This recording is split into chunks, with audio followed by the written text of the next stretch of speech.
Timothy Egan writes about history you may not have read about in school.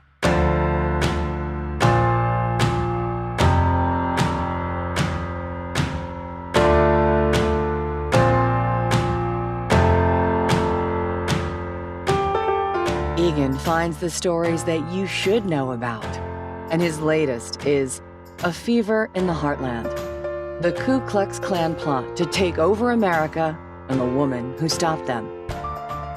The man who set in motion the Klan's takeover of America was a charismatic charlatan named D.C. Stevenson. But at the peak of his influence, it was a seemingly powerless woman, Madge Oberholzer, whose deathbed testimony finally brought the Klan to their knees. Are those who don't learn from history doomed to repeat it? What parallels are around us now? Joining Egan in conversation is America's favorite librarian and Northwest Passage's #1 fan, Nancy Pearl. Please welcome them both to the Northwest Passage's stage.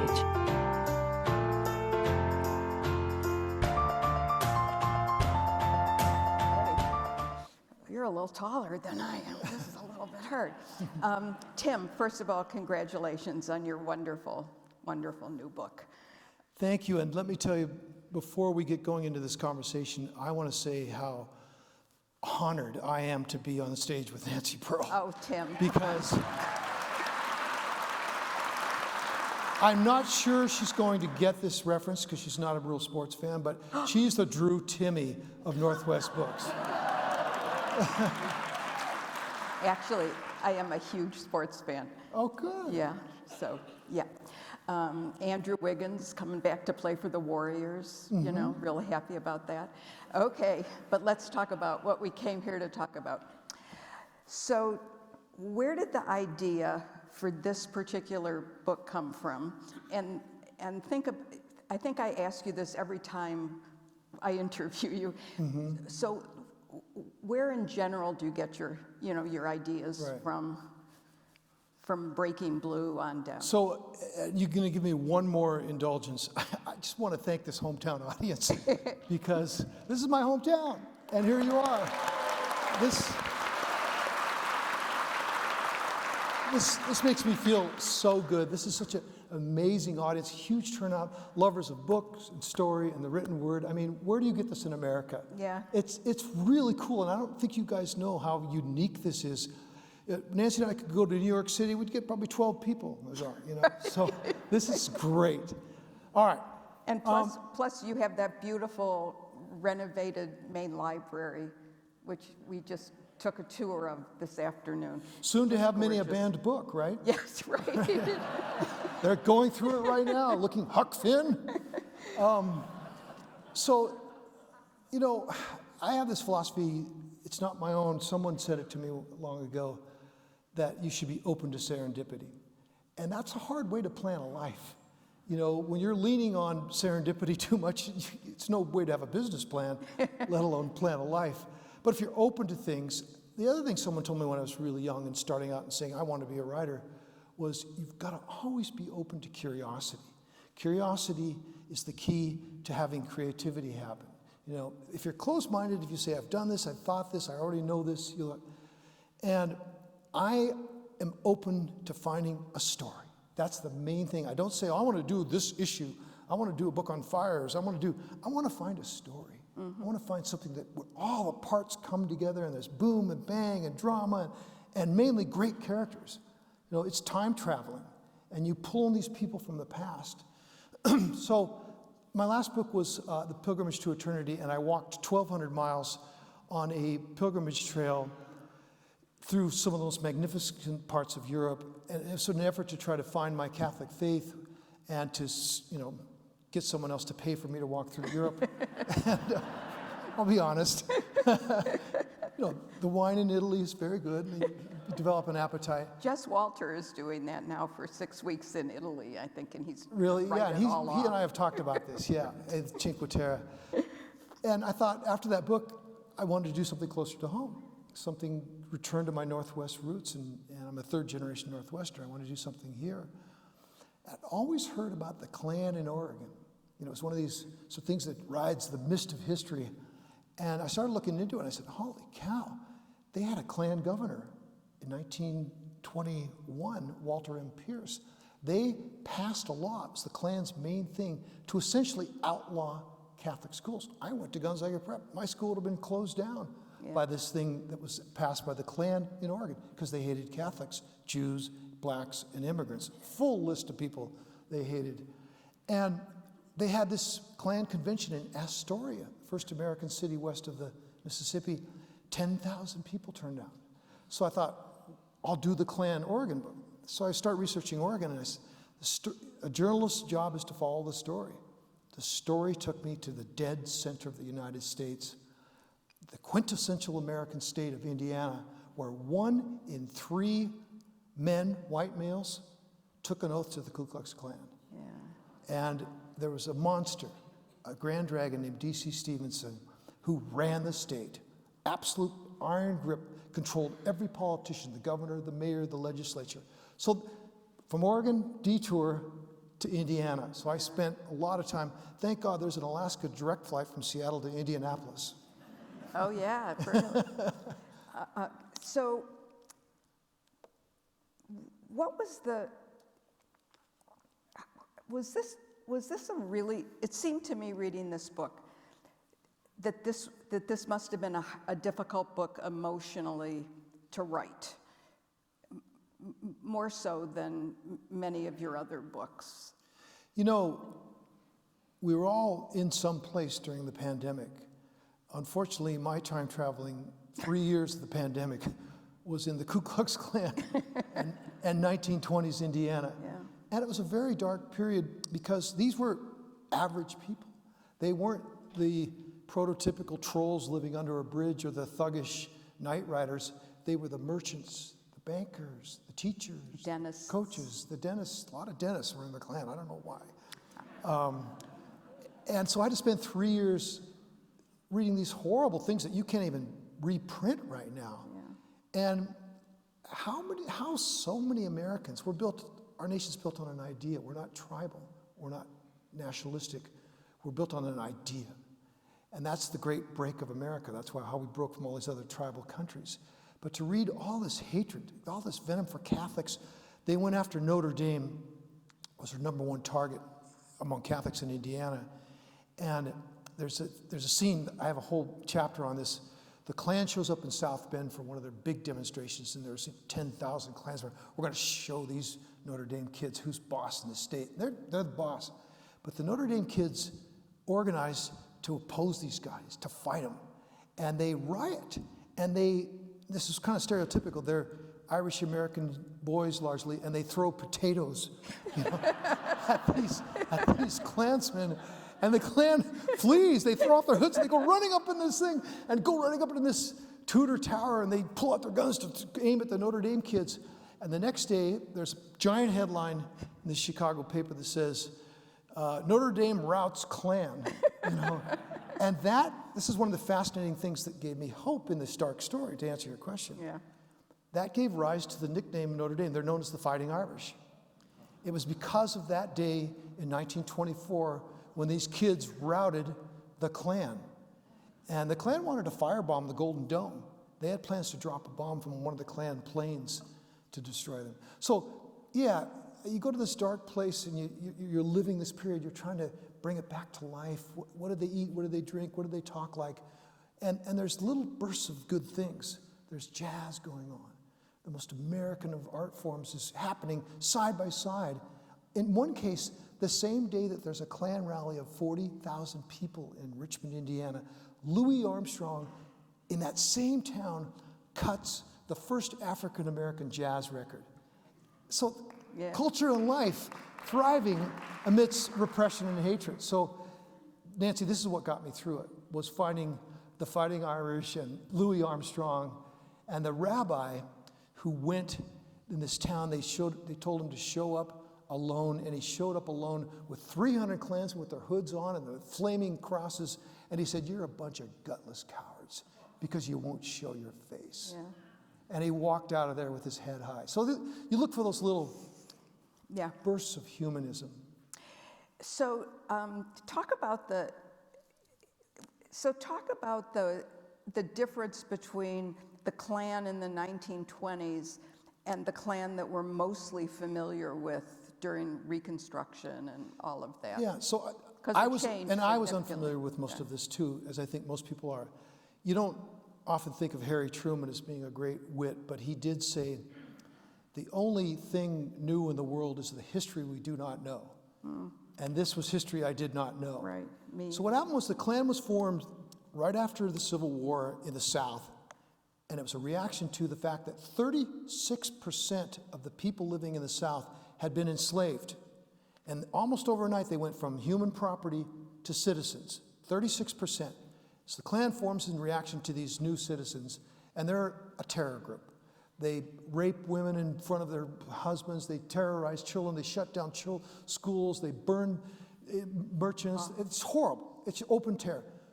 President Grant, Ulysses Grant, crushes them. He issues martial law, he locks them up, he goes down, sends troops down. So by 1872, they're broken. They're gone. 50 years later, the Klan rises out of the mists of time in the 1920s. And it's the biggest Klan ever. It's 6 million Americans. It's 4 governors, including the governor of Colorado, whose motto was, every man under the Capitol Dome a Klansman. An Oregon governor, Indiana governor. So it's a reaction to these changes in America that are going on. You know, a lot of Jews have immigrated during this period, including my wife's family, including some of your family. Yep. They're fleeing the pogroms of Eastern Europe, and it's changing the face of America. The Klan's reaction to that. Blacks are moving north in the Great Migration. They're fleeing Jim Crow. That's a reaction to that. Catholics are suddenly prominent, but they're a different kind of Catholics. They're from Sicily, because they had an earthquake there. And Sicily sent 800,000 Sicilians to America over a 15-year period. So it's a reaction to these new Americans. And then one more thing, women. The Prohibition was the first time we amended the Constitution to take away a right. Overnight, we shut down the 5th largest industry in America. Winston Churchill called Prohibition an affront to the whole history of civilization. Now, Churchill never went any 24-hour period without having alcohol in his bloodstream. So you have to take that with a little grain of salt. What else happens in 1920? Women are given the vote. So they not only can run for office and vote, and they're owning property, and they're socially liberated. My grandmother was a flapper. Really? She went out to Lake City Way in Seattle and went to this speakeasy. She used to knock on 3 times, go in there and dance her ass off till 3 in the morning. The Klan hated that. Yeah. They had these morality patrols were like the Taliban. They would go up and bust up speakeasies. They would go out at night with their flashlights looking for parked cars in case 2 teenagers were kissing, and then they'd bust them up. They'd go out on Sunday looking for Jewish retailers who kept their stores open. So where did it happen in the 1920s? It's a reaction to all these things going on. Right. Talk about the anti-immigration laws that really changed many things in the 1920s, and now we're still living with the results of that. So the Klan they were very close to getting the White House. They so dominated the 1924 political conventions. Time magazine put the Imperial Wizard, Hiram Wesley Evans, on its cover. Right.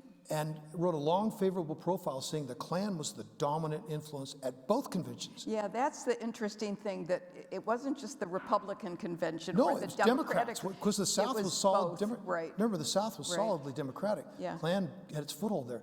But it grew in the 20s in the North, and in a Republican state, Indiana. It could have taken place in a Democratic state. It didn't matter. They were equal opportunity haters. And so what happens is they come really close to, their dream was a Klan from sea to sea and a Klansman in the White House. And they had a plan. They had a whole thing that was kind of drawn up. And my book is about this woman, this sort of accidental character who does stop them. One of these people who's sort of at the margins of history, but really brings them down, doesn't set out to do that. Right. So, but to answer your question on the politics, so D.C. Stevenson, the monster at the head of this thing, the Grand Dragon of Indiana, had a dossier on every voter in Indiana. And he sent out these goons on election night to make sure they all voted for the Klan slate, and they voted for the Klan slate. So they had a machine, a political machine, in addition to practicing terror. Yeah. I mean, D.C. Stevenson is one of those characters that it's hard to believe existed. Right. And he existed in the political arena and then his personal life. And they were totally not at odds because it was the same person, but he's a character that it's hard to believe that he's real. So, yeah, and it's so tough to spend time with Stevenson because he's such an awful man. But he's an American archetype. Yeah. He's a drifter with no past, no family. He rolls into Evansville, Indiana in 1921. In 4 years, he's running the state. He's running the state so much that he says, "I am the law." Right. And he was. At the same time, he's promoting virtue and sexual purity for women and prohibition. He's a raging alcoholic and a bootlegger. He's a wife beater. He's, I'm sorry to say, he's a rapist and a sexual assault. He's a cannibal even. Yeah. And in the end, he's a murderer. So he does everything, he lies by way of respiration. Yeah. And does it 20 times a day. Right. Right. Yeah. And people wanted to believe him because he spoke to their fears. He said the things they wanted to hear. That's why he's a classic American con man. We fall for these guys. Mm-hmm. You know the story, the Music Man, we got trouble right here in River City. Right. I started to think of him as a music man of hate. Yeah. He just rolls into these towns. And the sad thing is how many people, supposedly good people, fell for him. And again, the other side of this was that I saw him as a metaphor for the Klan. He's a really awful human being. Yeah, he is, yes. And one of the things that I was interested in, the plans that the Klan had and that D.C. Stevenson had, ending up in the White House, which he very well could have had it not been for Margot. Right. The yes. young, right, yeah. An M name. Right. If it hadn't been for her, who knows how far it could have gone. But they were going to buy Valparaiso University. That was going to be. Yeah, they wanted a college, so GU wasn't available, and, and it was Catholic, so there would have been a little trouble with that. But D.C. Stevenson, at the peak of his power, set out to buy Valparaiso University, and some of the newspapers, the crusading ones, were giving a horrible time. They said, "Oh, what will the classes be in? Like iron branding, race hatred, driving around the middle of the night in their sheets." They were really close to buying Valparaiso. And the idea was, Indiana also promoted eugenics.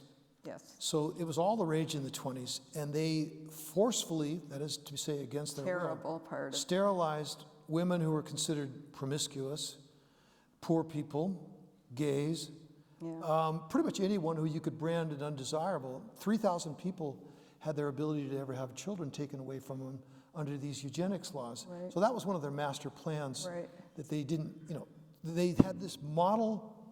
I always hate to bring up any Nazi analogies, but the eugenics law that Indiana passed was the model that Germany followed when they adopted their forced sterilizations. And one more thing on the Immigration Act. That was one of their big goals, was to close the door on all these new Americans who didn't seem to fit their idea of what they called a 100% American. You and I were talking about this earlier. Anne Frank's family could not get into the United States as a result of this immigration. It made it almost impossible for Jews to come in, Southern Europeans to come in, Asians forget about that, Africans. And so historians have speculated that perhaps up to 2 million Jews who were slaughtered by Hitler might otherwise have been able to get into the country in some way, but they completely closed the door. And that was on the books for 50 years. Yeah. Yes, and the other thing is the anti-lynching law is so recent. Things like that, I think that it's not in our consciousness until we are reminded of it somehow. Right. So we're having this big debate in our country right now, and it's coming out of Florida, it's coming out of everywhere. I mentioned libraries, I was sort of joking, but it's in the schools. how do we teach our history? And what do we teach about our history? I'm a proud American. I'm not ashamed of my history. I've always considered myself a patriot. But I'm not afraid of the bad parts of our history. I think we're stronger if we confront those things. I mean, do we want a smiley button?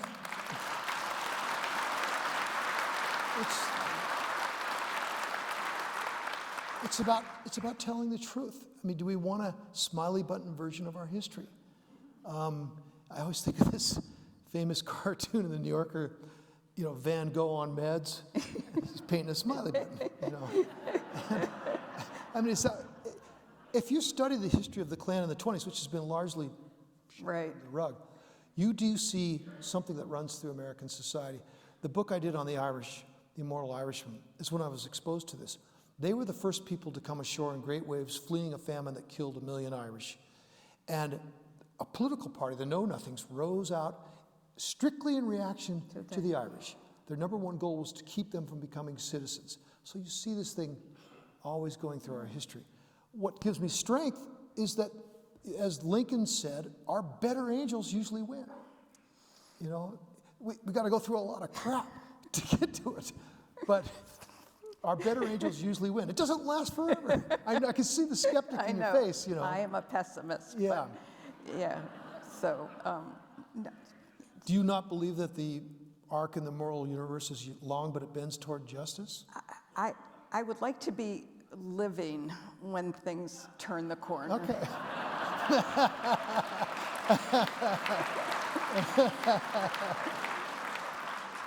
So in the next 10 years, right? Yeah, right. From your lips to God's ears, right? No, I guess it was hard for me to feel optimistic. No, that's wrong. Reading this book and reading about the eventual downfall of D.C. Stevenson and some of the political things that have happened in the last few days have given me hope that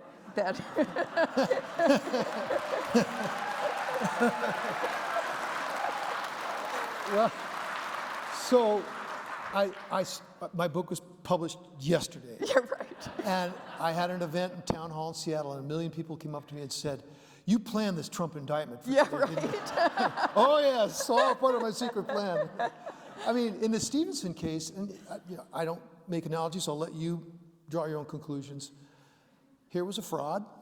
Here was a con man. Here was a liar. Here was an adulterer who got millions of people to follow him as he professed virtuous things.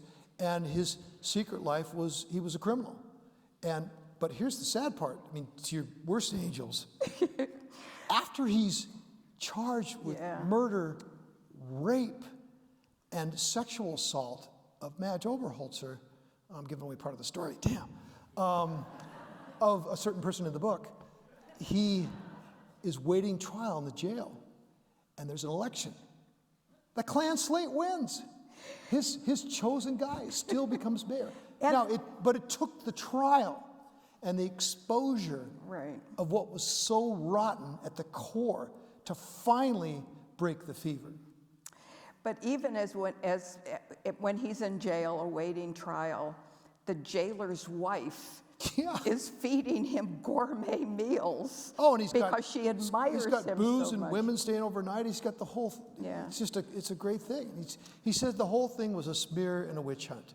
Right. That's what he said. I'm sorry. And the other thing that the Klan did that was different from the original Klan, from the Klan right after the Civil War, before 1872, was that women were involved as well. And I don't want to let you people off the hook. Yeah, right. You people. Right. So he founded this women's auxiliary, and he had a charismatic evangelical minister, a woman named Daisy Douglas Barr, who was also had the gift of gab like him and could mesmerize people, just sway whole rooms. And within a couple of years, they had several million, not thousands, several million women had joined in the Klan's auxiliary. Some of them were suffragettes who had fought to get women the vote. Right. And the reason they fought women to get the vote was they said, this will make put more white supremacists in power, you know. And also, this is really sad. Oh, no. Sorry. This is tricky. No, but it turns out okay in the end. They founded the Ku Klux Kitties. And that's what they were called. Did you see, there's a picture in the book of them in the parade. The little kids got their hoods and robes on. Yay, hate the Jews. I mean, it's just a horrible thing. They would have their little den meetings, and they would read this little manual about who they're supposed to hate. It was horrible. And it was all cloaked under Americanism. Yeah. They called it, so the Ford dealer would say, you know, we are serviced by 100% Americans, which just meant white Protestants. Right. And that was the whole thing. Race was a driver, of course, but it was against these other forces as well. Yeah, they really expanded. Right. You know. Well, that was the thing. The original Klan was all Right. against blacks. The 20s Klan just completely expanded the range of hatreds. Yeah. Again, it was all those people. Now, I want to say one thing about the anti-Semitism of the time, which was very bad. Henry Ford Yeah, oh my was gosh. thinking of running for president, was the most successful entrepreneur of his age. I guess he would call him maybe the Jeff Bezos or the Elon Musk, choose your billionaire. He, the Model T made him rich, and his factory, his main home, was 100 miles from Indiana.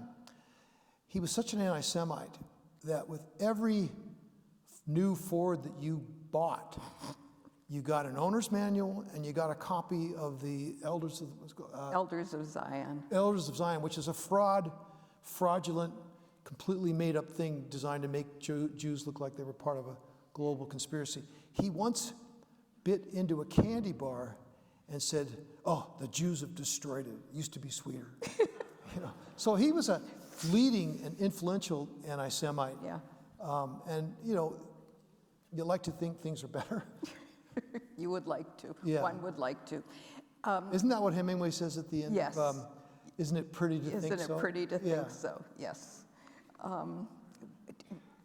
Can you talk about a new book? Are you working on something, or are you taking this time? Fate has dealt me a little bit of a blow here. Last fall, I started to get really enthusiastic about doing a book about water in the West, because we have this 1,200-year drought. You know, they look at the tree rings and you know, Colorado River is just at its low ebb, and California was just bone dry. The land was plummeting because they've used up all their groundwater. And I was going to do this sort of book about, you know, we have this massive plumbing system in the West to move water everywhere, but don't mess with Mother Nature. It's, you know, it's coming to its reckoning. And then we have these like 12 atmospheric rivers just delivered more water than probably any time in modern history. They've got enough in California. I mean, they're just going to be flooded. So I'm looking for another angle in that book. Well, should we turn it over to questions from the audience? I can't make any promises I'm going to make it to the balcony. However, I will do my best. We did about it. Questions to play Stump the Author. Looking at what happened in the 20s and looking at modern technology and social media, how does that change the way that the kind of misinformation is transferred, and what do you see as a correlation to that? Yeah, that's a great question. That's a great question. That's a really good question. You know, this is what's interesting. We complain now that we're a nation that doesn't really socialize much. You've heard of the famous Bowling Alone book, and people don't. The Klan was formed in part because it was the golden age of fraternal orders. These secret societies of men, largely silly rituals and silly secret handshakes. It was the Elks, the Oddfellows, the Redmen. D.C. Stevenson consciously stole from their rituals and their initiation, and he penetrated them. And so this is the age of socializing. Now we're in the age of we all go into our information silos and get just a ton of misinformation and hate forms out of there. So we're socializing less, but we're getting more raw garbage, just pure misinformation. It's an interesting thing. I hadn't thought about that. The thing about the Klan and information then, they had what were called poison squads. Do you remember that in the book? Yes, yep. And disinformation. These were women, and the Klan would send out a terrible, you know, defamation of someone they wanted to destroy. so-and-so is Jewish, so-and-so is Catholic, run that black out of town. And they would plant it with a woman in the poison squad. And these were the leading clucks and gossips in their communities. And the Klan boasted that the poison squad could spread a lie in 6 hours from the top all the way across Indiana by these clucks and gossips whispering about, and they destroyed a lot of politicians this way. It was sort of the, human chain version of a lie that goes viral. So, I mean, even without the technology, they were still able to get a lot of just completely audacious things across that people believed. Isn't there that saying about a lie can go around the world before truth can get its That was Mark boots Twain. on? Was that Mark Twain? Before truth can put on his pants. Yeah, oh, pants. Yeah. Well, I know you didn't want to go there with that image, Oh, there's truth undressed. You can handle it. naked truth. Yeah, naked truth, exactly.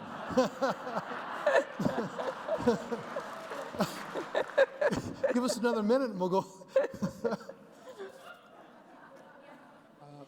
I read in the Spokesman a little while ago, 100 years ago, in North Central High School and in Lewis and Clark High School, that the Ku Klux Klan was going to be having meetings there. Did you come across any of that kind of information in your research? And what do you know about Spokane's involvement with the Klan? So, Spokane, right? Yeah, I only heard half the question, sorry. In 1924, the Grand Dragon, freshly off, not the Grand Dragon, the Imperial Wizard, who was the head guy, Capo di Capo, fresh off the political conventions and being on the cover of Time, took a tour of the American West. And he spoke to a packed stadium in Denver. And when he came to Spokane, he was honored by the Scottish Rite Masons. And they had a huge rally for him. There have also been rallies out in Coeur d'Alene. God forbid, Coeur d'Alene? I can't believe that would ever happen.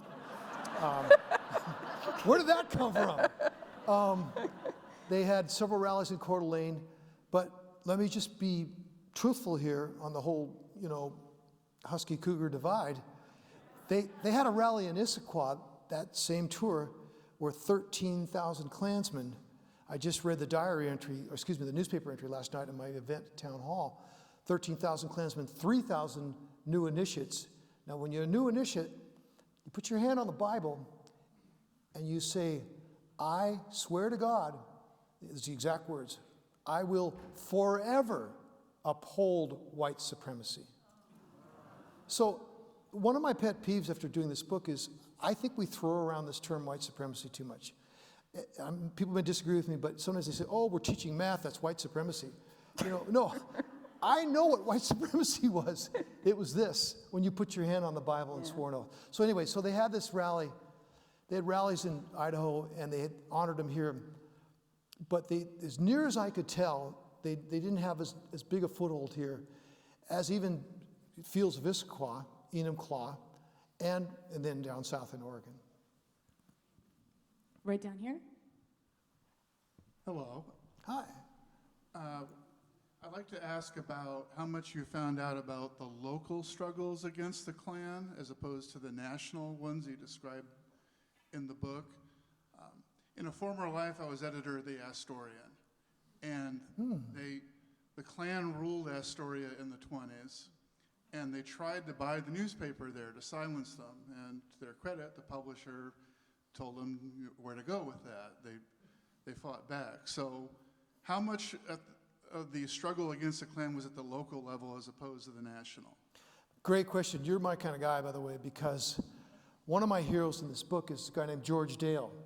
He's a small-town newspaper man in Muncie, Indiana, runs his own paper once a week, and he got wind of this plot to pack all the Muncie juries with only Klansmen. No Catholics, no Jews, no blacks would be allowed in the jury box. And he printed it. And he printed the fact that it was a Klan judge and a Klan prosecutor behind it. The judge hauls him forth and throws him in jail, puts him in the penal farm without a trial, without anything. The First Amendment did not apply in Muncie, Indiana. So Dale waged this long campaign. He had 7 kids. They vandalized and burned his home. They screwed up the inkworks in his newspaper, Threatened his children. Beaten several times. A little guy, he's like 5'2", 98 pounds. He became a hero to small-town newspapermen across the country. Beaten several times, thrown in the penal farm, his paper nearly destroyed. He was this lone crusader, and once a week he would print a long editorial about who's the latest coward to put on his mom's nightgown, you know. And he used humor. He just made fun of them, you know. And he really made fun of them when they wanted to buy Valparaiso University, you know. What parent's going to send their kid to this crazy school? He nearly dies because he's beaten in this Klan parade. But a year or two after the resolution, and again, I won't tell you what happens, he's elected mayor of Muncie, Indiana. And it's a coalition of Catholics and blacks, and people were just fed up with a Klan-run state, and he becomes mayor. And to this day, a lot of people who study small-town newspapers realize what a hero he is. Most of the papers were on the Klan side, though. They would print on there was, in Noblesville, Indiana, there was a column called Klan Comment. And With a K. With a K, right. Klan Comment. And it would run once a week. It would say all the virtuous things the Klan was doing. In Kokomo, Indiana, where they had this rally of 200,000 Klansmen, largest rally in the history of the hate group, the paper would print right above the weather forecast, here's what the Klan's doing this week. You know, here's how to go to their meetings. The Indianapolis Star, which is considered the mainstream paper, wrote an editorial in 1921, just to show you where racial attitudes were, that said, this is a direct quote, "The Negro is among us and he should be led to progress, but this shouldn't lead to social mingling." So, I mean, it was a tough fight if you were a small town newspaper man. So that was one of the things that's one of the stories I follow in the book. Yeah. Question back here? Without giving away too much of your book, I was wondering if you'd be willing to expand a little on the heroine of the story. On the which story? On the heroine of the story. The woman who Madge. stopped them. Yes, thank you. I'm really interested in people who get written out of history, people at the margins. And I have, in all my books, I think I have a character or two. In The Big Burn, it was this woman, this doctor's son, who walked out of the falling trees, and she said, I'm not going to stay here with these convicts, and everything was, and she just walked 22 miles out of there, and she was incredibly heroic. Her name is Pinky Adair. I've had other people like this who, they sort of get written out of the story. In this case, it's Madge Oberholzer, and she's 28 years old. She's living at home with her parents. She's a school teacher who takes up a state literacy program. She's a woman of her age. She cuts her hair short in a bob. She goes out dancing and drinking. She drives a car across the United States well before the Lincoln Highway was up, and does it with her college Best buddy. friend, Yeah, right. she's Yeah, a woman best of her. friend. She was a suffragette. She's a feisty, independent woman. Her job is on the chopping block. The only way to save her literacy job is to go to the Grand Dragon, who runs the state. He has a boiler room chop shop. No legislature gets through Indiana without his approval. And that's where the two forces meet. So a lot of people tried to bring down the Klan in the 20s. There were rabbis joined with Catholics, joined with blacks. They started a newspaper called Tolerance. And once a week, from the inside, they would print the lists of people in the community who had joined the invisible empire. So what they did was they unmasked the invisible empire. But what happened? It backfired. Instead of it being shameful, people would read these lists and go, oh, well, I didn't know that. My banker's on this. My friend, my neighbors, I better join. Yeah. So it completely backfired. That paper went out of business. Notre Dame was their institutional enemy. They withdrew after the riot. They largely stopped fighting them. The NAACP wrote to Calvin Coolidge and said they had been the most loyal Republican voters, African Americans. Lincoln freed the slaves. They voted straight Republican for 50 years. They said, we are going to bolt. We're going to take the black vote out of this party. They didn't necessarily want to go with the Democrats because in the South they were equally, if not more, racist. Right. But they said, we're not going to be your loyal, servants. They failed. One woman, accidentally, again, this is what attracted me to it, brought this monster down. And I won't tell you how that happens. In a way, this was like breaking blue. You know, you sort of went back to your roots. I mean, in some Yeah, ways. I felt that. You know, Oh, and did also, you? Good. I really did feel that. Yeah. There's a trial of D.C. Stevenson that takes up the last third of the book. And I'll be honest with you, my inspiration was just reading a bunch of John Grisham books because he writes great legal thrillers. I had all these transcripts. I had everything. So I got this great back and forth going on. I hope it's great. Yeah. Yeah, no, it is. Tight, It's unputdownable. But it's like a true crime novel. Not novel, it's like a true crime. Yeah, that's that's why I what thought it's of Breaking Blue Yes. when I was reading it, totally. A reality show with the Ku Klux Klan. Hold on, another question back here. Where is she? Thank you. You mentioned 1872 and when Grant sent federal troops to the South, and that kind of stopped the Klan. But I can't remember if it's 1876 or 77 was the Great Compromise. Yes. And how did that impact Indiana? And one other side note, as a kid growing up, I saw a photograph that still haunts me to this day, and it was a lynching in Indiana in 1919. Do you remember seeing that, or? Yeah, so this is the last part of my book. The last known lynching in the northern states, happened in Indiana, in Muncie. George Dale wasn't mayor then. Shortly after this Klan was at its peak. And they lynched 2 young men, and millions of people posed in what were not millions, hundreds of people posed in what was the equivalent of selfies.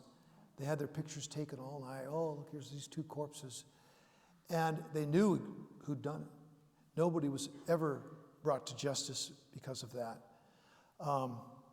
So, you know, one of the points I want to make here is, on the surface, everything, they practiced normalcy. They just looked like, Stevenson would have barbershop quartets sing at Klan rallies. They doled out lemonade. They had Christmas sleigh rides, and then they'd burn a cross. So they had all this superficial Americana, but just below the surface, they were still a terror group. They were about not just hatred, but violence. Yeah. Death and terror and burning and killing. And that's what the lynching was on. I'm not sure if I answered your question, but I do want to say one thing about Grant. I just learned this the other day. Trump wasn't the first president. Apparently Grant was arrested for his horse was speeding. No, that's the real thing. And he had a thing for fast horses. And this is, look it up, Google it tomorrow. And so the DC police gave him a ticket for his horse going too fast. I don't know why I wanted to tell you. It's one of those asterisks of history. Grant did crush the Klan. One of the reasons I didn't mention this, one of the reasons the Klan rose in the 1920s, the lost cause, there was a film, Oh, right. The Birth of a Nation. It's the greatest piece of racial propaganda in our history. 1 in 4 Americans saw this film. 25 million Americans saw it. It played to the north, to packed theaters. It was an epic, silent film, 2.5 hours, cast of thousands, rip-roaring. It portrayed blacks as subhuman savages, barefoot, throwing chicken bones in the aisle while they're legislating, and rapists. And Northerners were all carpetbaggers. And it was a rewrite of Reconstruction. Right. And what saved the day? The Ku Klux Klan. So they were the knights, they were the heroes. A lot of people saw this, and so Woodrow Wilson played it in the White House. It was the first film to play in the White House. At the end of the film, it's a silent film, these words appear. And so once again, North and South are united in defense of their Aryan heritage. And so this film had a huge effect of saying, well, I guess the Klan wasn't a bunch of murderers, rapists, Right. awful people. They were these honorable folks. Don't underestimate, this goes to your question about social media, the power of media. And the filmmaker, D.W. Griffith, said, I made this film for one reason. I wanted to change the narrative of the Civil War. And he did. balcony. Are there questions up there? Because otherwise, yes? All right. I see one way up there. Okay, great. I've got one question here, and then I'm coming up to the balcony.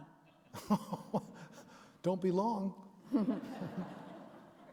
I'm from Colorado, so I know a way that you could put this book Okay. with your new idea. In Longmont, Colorado, in the 20s, the Klan came into town. They took over the water department, and their intention was to build a new water project and have control of the jobs so that they could bring people into the Klan through that. I'm just wondering if you saw in this book similar things where they would take over departments, important departments in small towns or counties, with the idea that by controlling the future jobs, they could again bring people into the Klan that way. Well, that's really intriguing. I can imagine later they wouldn't allow fluoride into that water, but because that was part of the global conspiracy. Yeah, they did. They were like a Tammany Hall-like organization in that once they took control of a town, and you're right about Colorado, it was Klan infested. Remember Stapleton Airport? It was named for Ben Stapleton, who was a sworn member of the Klan, mayor of Denver. So what they do is, remember I mentioned the governor said his motto was every man under the Capitol Dome a Klansman? Well, they had a patronage system. If you were Klan, you were in. Indiana they would not hire anyone for a while who wasn't a Klansman. And their main bus system wouldn't pick up any blacks at the stops in the black part of town. So yeah, they had a lot of grift and a lot of shakedown. And they ran this, it was efficiently corrupt. But maybe I'll have to revisit that water idea, coupling it with a small town. Mr. Egan, I made it up to the balcony. Wow. I know. Here's a question here, and then I'll come down. I know Bill in the third row or second row has one. Catch me on the way down for there, but then Bill will be our last question. Don't fall. Thank you. Thank you so much for sharing all of this. I bought your book before I came in, and I'll see you down at the signing. Thank you, sir. My question is this. The last vice president of the United States came from Indiana. He has just been subpoenaed to testify under oath in front of the Department of Justice investigation of the January 6th insurrection. Right. You say in your book that Mr. Stevenson almost took over the United States, and yet on January 6th, there was an armed insurrection with the objective of overthrowing the government of the United States. No one, well, a few people have been prosecuted, but 6 people died in that attack. Could you give us your reflections on January 6th relative to your book? Oh my. You want to go first? And I came up to the balcony. Right. Well, you know, Thank you for your I question. thought about Mike Pence a lot when I was in Indiana on my many trips there, and just something tells me he won't be ordering a book right away. You should send one to him. I should, So I thought actually, you'd be yeah. interested in Right. this. Get that fly off your head. You know, something tells me Pence wants to do the right thing. That he says, well, we made some mistakes on January 6th. The president overstepped his authority a little bit. He phrases it, you know, like that. So he seems to want to do the right thing. On the insurrection, I just hope in this disinformation age, we all saw it. I mean, Tucker Carlson tried to edit a tape so it's the QAnon shamans just strolling around, looking at the pictures on the wall.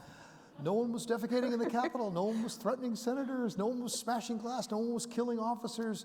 They were just some tourists strolling through.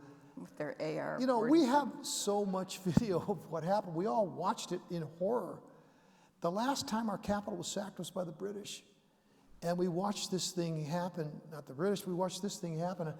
My hope is that with the chaos and the babble that we live in right now, where you are entitled to your own facts.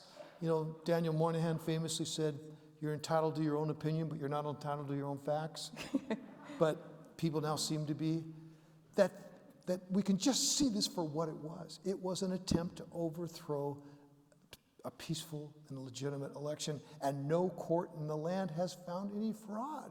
So, I mean, I don't want to be partisan here, but it was a horrible thing because, you know, you saw these people smashing up. And so I just hope it's told properly, you know, for what it was. You have thoughts on it? Do you consider yourself an optimist? So you're trying to goad me on this whole. She's chipping away, isn't she? Well, look, 600 people have been put in jail for the insurrection so far, and No, but in general, do you think, like, I mean, I'm just interested from reading all your books. Right. You know, I've never asked you that before, but it's come down to it. Okay. She always gets her way too. The answer is yes, and I think that comes through in my books. Yeah. I, honest to God, couldn't get out of bed in the morning if I didn't think, you know, better days were ahead. I just can't go into, sorry. You know. Do you think it's part of your Catholic faith? I mean, that's what makes Does that lead into that? I could say, I mean, a lot of Catholics from a different era had miserable lives, and they said, well, it'll all be better in heaven. Yeah. You know, I'm not that. I mean, I hope to have a better life here. Yeah, exactly. Yeah, right. So I don't look to that. But I saw a quote, it was attributed to John McCain yesterday. Someone was resurrecting it. He said, "It's always darkest before it gets completely black." and you know, there's days when I can feel like that. You know, right. I was unfamiliar with that quote. Yeah. But I'm going to needle point it as soon as I mean, if you don't already have it stitched all over your house. You know. Right. So, yeah. So, go ahead. Bill, last question. I'm going to let you off the hook in a little lighter nature. Thank God. I'm a water and fish guy. I'm a water and fish guy. I think when you mentioned the atmospheric rivers, it brought it to mind. This goes back to '91, and you spoke at a history teachers convention that I was at, and you basically said that you're going to catch this right away, that Franklin Roosevelt was the conservation president. And I questioned you at that time and said, with all the dams that have been built on the Columbia and what's happened to the fish populations, do you still see him as the conservation president? That's a little fun back and forth between you. Well, I thought you were going to let me off the hook. But, I'm going to go a little lighter there. But here's the other part of that, and that is you mentioned water. And I think it might have been the Last of the Wind one where it talked about water in Clark County, if I remember right. And I hope you do delve into water. And you can still hang on to Franklin, but well, okay. I'm seeing our fish go away. So his fifth cousin, whom Teddy Roosevelt actually married FDR. Did you know that? He officiated at the wedding, and FDR married his cousin too, by the way. Eleanor was her distant cousin. You know. Right. Sorry, you said to get that off the table. TR likes to think that he invented the term conservation. Right. He and Gifford Pinchot in the early 20th century actually said that. You know, they certainly brought it to the public realm, the bully pulpit. You can doubt whether they invent John Muir, many others. You know, many rivers flowed into that stream. But FDR really, through the New Deal and through all the water projects that he did, it was all about conservation. The Dust Bowl, they planted 1 million trees to try to save this area that had been completely destroyed. Now, FDR famously said he was taking a train down the Columbia River when he was running as the vice president, and I think it was the 1928 ticket, and he said the Columbia was running free then. He said, imagine if all this water running free could be put to some good. So it was an altruistic impulse. Now, we used to have 16 million salmon come up the Columbia River. It was arguably the greatest, you know, Bristol Bay is pretty amazing right now, but it was arguably the greatest salmon river in the world. And it's a ghost of itself. And do they set out to destroy that? No. But they wanted to do good. I mean, a lot of these Dust Bowl refugees were supposed to come here. They called that project the Planned Promised Land. That was the term for the reclamation of Grand Coulee Dam, because all these folks who'd lost out in the Dust Bowl could come here and claim their little piece of something. Also, I was thinking about this the other day. It's horrible that we lost these salmon and we're still trying to bring them back, and I don't know what will happen. But also, this is pretty clean energy. It's CO2 free, hydropower. And you know, most of our power in the Northwest comes from the sky, comes from rain. So there's that trade-off. You know, we get hydropower that's clean, but we kill this world's greatest salmon run. I mean, I can be, you know, I guess bipolar on that if I can't be on the optimism pessimism thing. Yeah. Well, that was our last question. I hope you had as much fun as I did. Thank you. Thank you. Thank you. You know, I love that you two had this beautiful conversation here, and I've told people, per capita, Spokane has the most